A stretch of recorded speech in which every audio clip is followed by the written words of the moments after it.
Olá,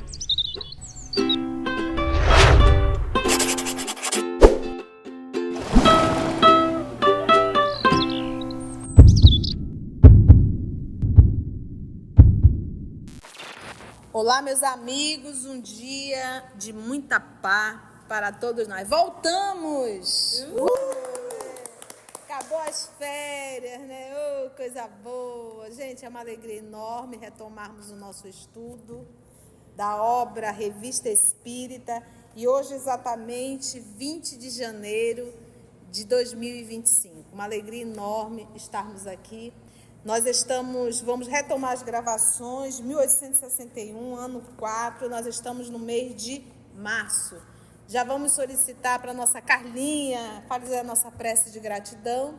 Logo depois a nossa irmã Aramita irá fazer uma recapitulação da nossa última leitura e retomar o estudo dessa obra grandiosa realizada pelo professor Denis Arrivaio. Vamos orar? E é com o coração cheio de alegria, Senhor, que te agradecemos a oportunidade de voltarmos aos estudos, ao trabalho, ao aprendizado.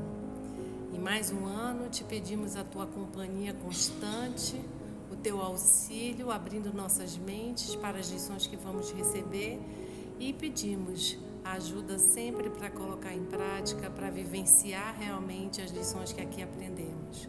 Te agradecemos novamente essa oportunidade, essa dádiva, esse presente que tu nos dás. Ajuda-nos hoje e sempre, que assim seja. Que assim seja.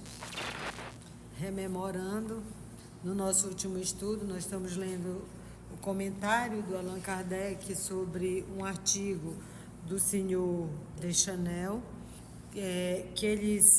o senhor Deschanel se preocupou de fazer um artigo muito longo, 24 colunas, nos números 15 e 29 do jornal Des Débats. E o Allan Kardec diz no texto que ele não tinha interesse nenhum em revidar ou querer ensinar alguma coisa para o senhor Deschanel. Mas ele resolveu falar porque uma das coisas que o senhor Deschanel diz é que o espiritismo nada mais é do que um materialismo grosseiro. E ele está refutando isso, ele expôs, e ele diz que o senhor Deschanel precisa também botar a teoria dele, expor sua teoria sobre a alma, que ele não faz, ou o espírito.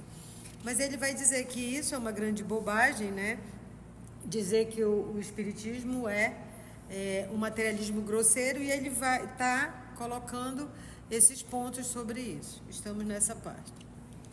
Em suma, as objeções do senhor Deschanel são pueris, infantis, tolos.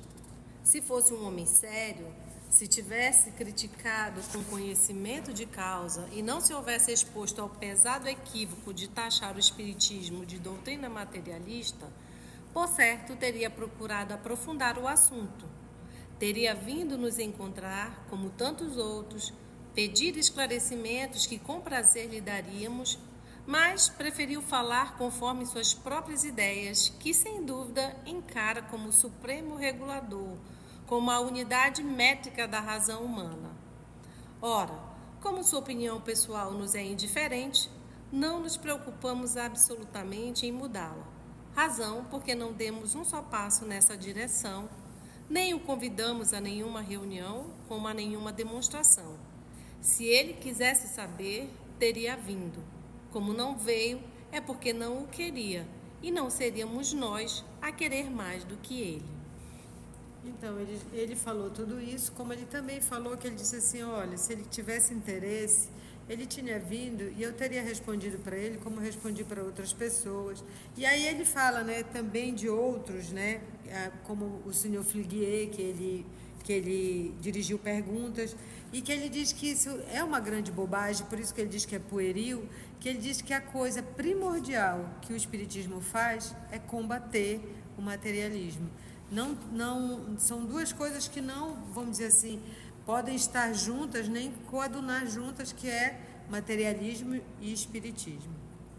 Outro ponto a examinar é este. Uma crítica tão virulenta, tão agressiva e tão longa, fundamentada ou não, num jornal tão importante quanto o Debat, não poderia prejudicar a propagação das ideias novas? Ou seja, 24 colunas contra o espiritismo e ninguém vai falar nada, isso não vai prejudicar a propagação da doutrina? Kardec diz, vejamos. Antes de mais nada, é preciso observar que não se cuida de uma doutrina filosófica como de uma mercadoria. Se, apoiado em provas, um jornal afirmasse que tal comerciante vende mercadorias avariadas ou adulteradas, ninguém seria tentado a ir experimentar se aquilo era verdade. Mas toda teoria metafísica é uma opinião que, fosse ela do próprio Deus, encontraria contraditores. Não vimos as melhores coisas, as mais incontestáveis verdades de hoje, serem postas ao ridículo quando de seu aparecimento pelos homens mais capazes? E isso as impediu de serem verdadeiras e de se propagarem? Todo mundo sabe. Eis porque a opinião de um jornalista sobre questões desse gênero é apenas e sempre uma opinião pessoal. E se tantos sábios se enganaram sobre coisas positivas, o senhor Deschanel pode muito bem equivocar-se sobre uma coisa abstrata. Por pouco que ele tenha uma ideia, mesmo vaga, do espiritismo, sua acusação de materialismo é a sua própria condenação. Disso resulta que se quer ver e julgar por si mesmo. É tudo o que pedimos. Sob esse aspecto, mesmo sem o querer, o senhor Deschanel prestou um verdadeiro serviço à nossa causa, pelo que lhe agradecemos, pois ele nos poupa despesas de publicidade. Afinal, não somos ricos o suficiente para pagar um folhetim de 24 colunas. Por mais espalhado que esteja, o espiritismo ainda não penetrou em toda parte. Há muita gente que dele jamais ouviu falar. Um artigo de tal importância atrai a atenção, faz penetrar até mesmo no campo inimigo, onde causa deserções, porque se diz naturalmente que não se ataca assim uma coisa sem valor. Com efeito, a gente não se diverte apontando baterias formidáveis, quer dizer, contra uma praça que se pode tomar a fuzil. Diria meu irmão, a gente não mata a mosca com bala de canhão. Julga-se a resistência pela exibição das forças de ataque, e é o que desperta a atenção sobre coisas que talvez pudessem passar despercebidas. Primeiro que isso acontece até hoje, isso são as mentes que estão preparadas para isso. Quando uma coisa começa a ser vista, divulgada, estampada em todos os jornais, a gente começa, as pessoas que têm senso vão fazer assim, será que isso é verdade? Será que isso é mentira? Né? Porque o que acontece? Nós estamos aqui no século XIX, o meio mais comum é o jornal, e o jornal Debates, ele era um jornal famoso que circulava na França, né? E 24 colunas, como ele disse, é uma matéria portentosa em mais de um folhetim, em mais de um número do jornal. E pago, né? E pago. O senhor Deschanel, ele trabalha nesse jornal, então ele precisava, como ele diz no começo do coisa, ele precisava ter uma matéria que chamasse atenção. E o que ele era o do momento era o espiritismo. E ele falou, ele disse, eu não vou responder, porque isso dele é coisa pueril, quem sabe vai se interessar, vai procurar. Mas, e isso é uma coisa que a gente sabe, quando você não quer que um assunto seja conhecido, não fale dele, nem bom, nem mal. Olha, gente, vou falar de uma fofoca, mas não é para ninguém falar, é só para vocês ficarem sabendo. Pronto, já foi aí.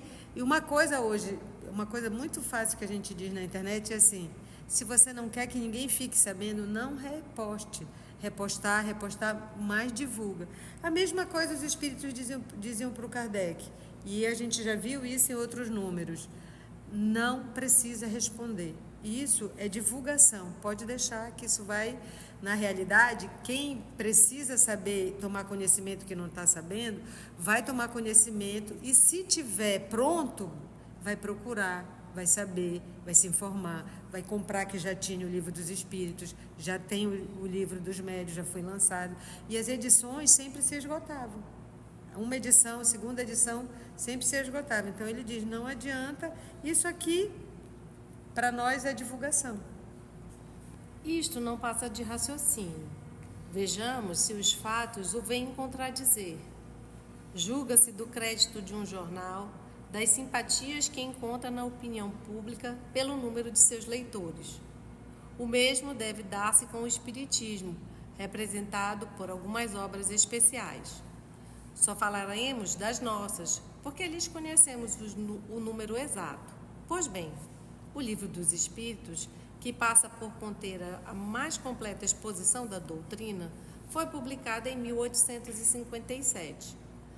A segunda edição, em abril de 1860, a terceira, em agosto de 1860, isto é, 4 meses mais tarde, e em fevereiro de 1861, a quarta edição estava à venda, ou seja, 4 meses e 6 meses depois, novas edições sendo vendidas. Assim, 3 edições em menos de um ano, provando que nem todo mundo é da opinião do Senhor Deschanel. Nossa nova obra, o Livro dos Médiuns, apareceu a 15 de janeiro de 1861 e já é preciso pensar em preparar uma nova edição. E eles estão aqui em março de 61, 2 meses só. Foi pedido da Rússia, da Alemanha, da Itália, da Inglaterra, da Espanha, dos Estados Unidos, do México, do Brasil e etc. Do Brasil? O Brasil pediu também, olha aí que legal. E a gente sabe, lembra do doutor Bezerra de Menezes, né, que ele foi presenteado com o Livro dos Espíritos, né, século XIX. E nessa época, agora não, que qualquer um escreve e faz suas tiragens, mas nessa época as impressoras, como eram muito caras, só faziam tiragens e tiragens acima de 100 cópias, não tinha uma tiragem com menos. Então deve ser 1.000 cópias, 2.000 cópias, então não dava para você fazer um livro para tirar, vamos tirar 100 para dar, só para dar o que vender. Não, você só fazia um livro que custava dinheiro, que não tinha tanto essa coisa de papel como tem hoje, que é barato. A gente que era mais antiga, difícil, né? A gente que é mais antiga, que escreveu no papel almaço, sabe que até o papel almaço era caro, né? Da época de lá para cá, a gente compra em supermercado em qualquer lugar. A gente encontra o papel em maior abundância, mas naquela época era mais raro. Tanto que uma coisa que aconteceu depois, por isso que veio o nome enciclopédia, que era chique ter em casa, né? As enciclopédias na sala, ninguém lia nada, mas estava lá toda a Barça, a Mirador, a não sei o quê.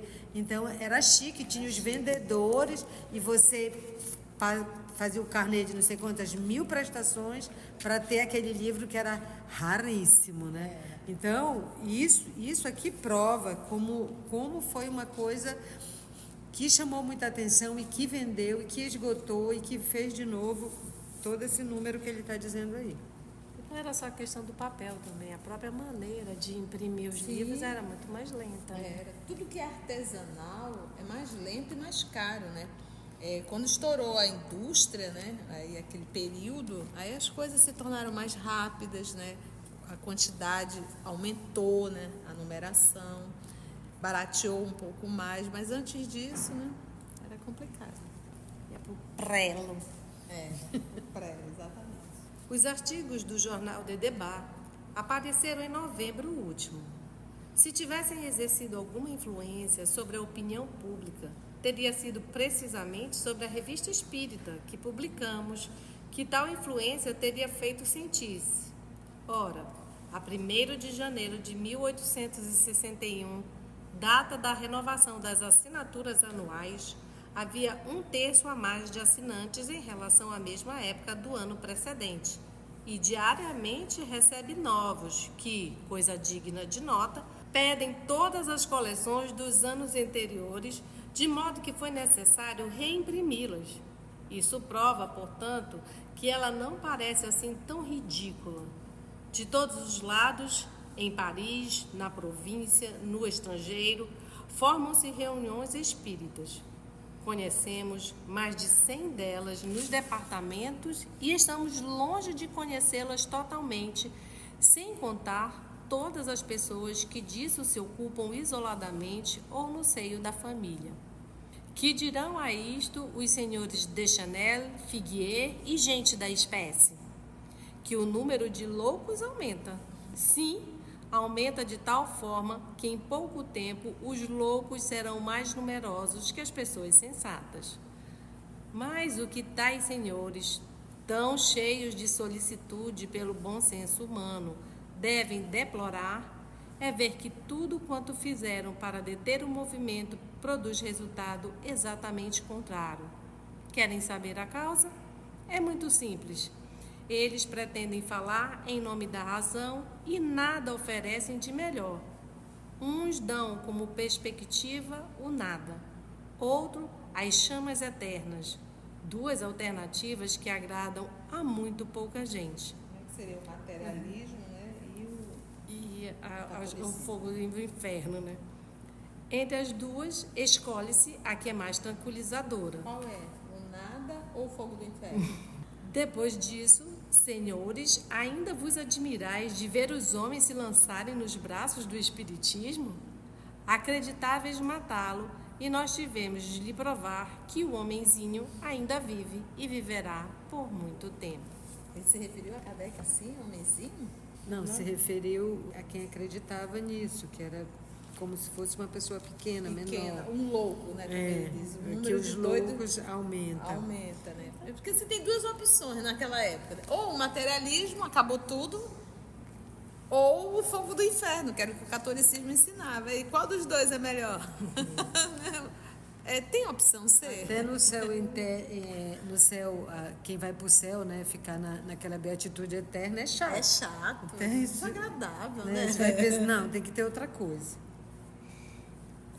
Tendo demonstrado a experiência que os artigos do Sr. Deschanel, longe de prejudicar a causa do espiritismo, a serviram, ao excitar-nos que dele ainda não havia ouvido falar o desejo de o conhecer, julgamos supérfluo discutir cada uma de suas acessões. Todas as armas têm sido empregadas contra essa doutrina. Atacaram-na em nome da religião, a que ela serve em vez de prejudicar, em nome da ciência, em nome do materialismo, prodigalizaram-lhe sucessivamente a injúria, a ameaça, a calúnia, e ela a tudo resistiu, mesmo ao ridículo. Sob a nuvem das setas que lhe atiram, ela dá pacificamente a volta ao mundo e se implanta por toda parte, às barbas de seus inimigos mais encarniçados.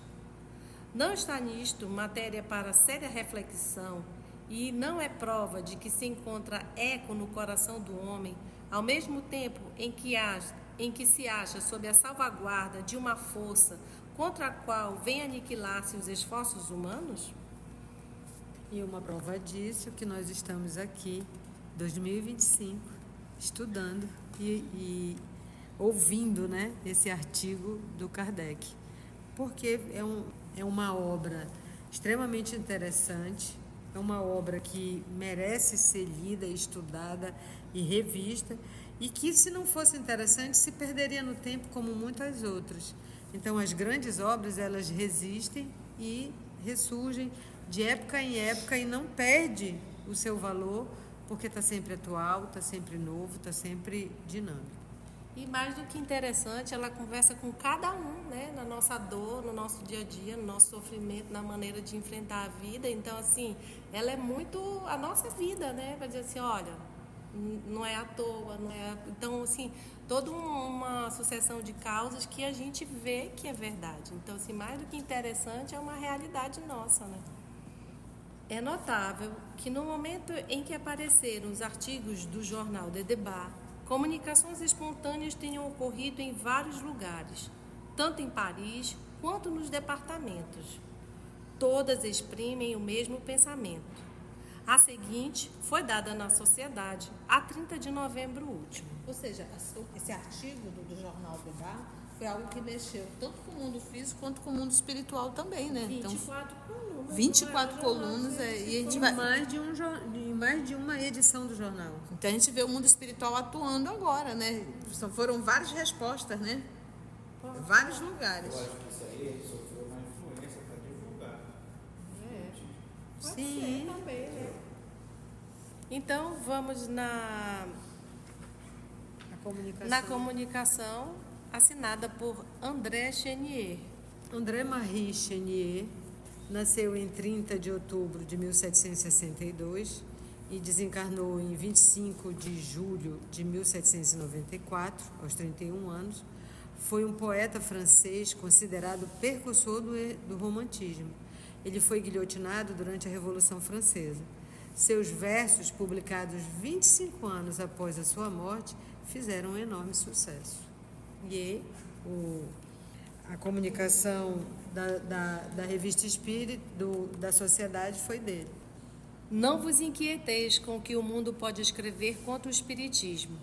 Não é a vós que atacam os incrédulos, mas ao próprio Deus. Mas Deus é mais poderoso do que eles.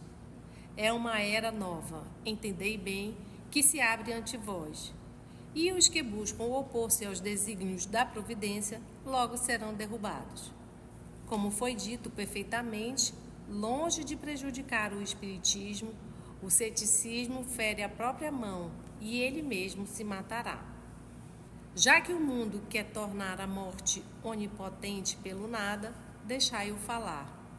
Não lhe oponhais senão a indiferença ao seu amargo pedantismo. Para vós, a morte não será mais essa deusa atroz que os poetas sonharam. A morte se vos apresentará como a aurora dos dedos de rosa de Homero. A aurora é a deusa do amanhecer. E é bonito ver, porque dedos rosas, porque quando está na aurora vai ficando cor-de-rosa o céu. Então a morte será a aurora dos dedos de rosa. André Chenier.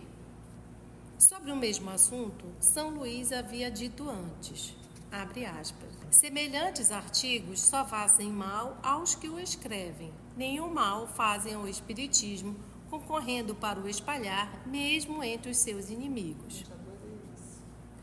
Outro espírito respondeu a um médico de Nimé que lhe perguntou o que pensava dos artigos. Cenas do próximo capítulo. E é interessante a fala do São Luís, né, quando ele diz: semelhantes artigos só fazem mal aos que os escrevem. É aquilo que a gente aprende. A gente não pode lamentar o mal que o outro nos faz, mas nós deveríamos lamentar o mal que nós fazemos, né? Então, essa pessoa, quando escreve, como disse o André Chenier, ela está fazendo mal a si próprio.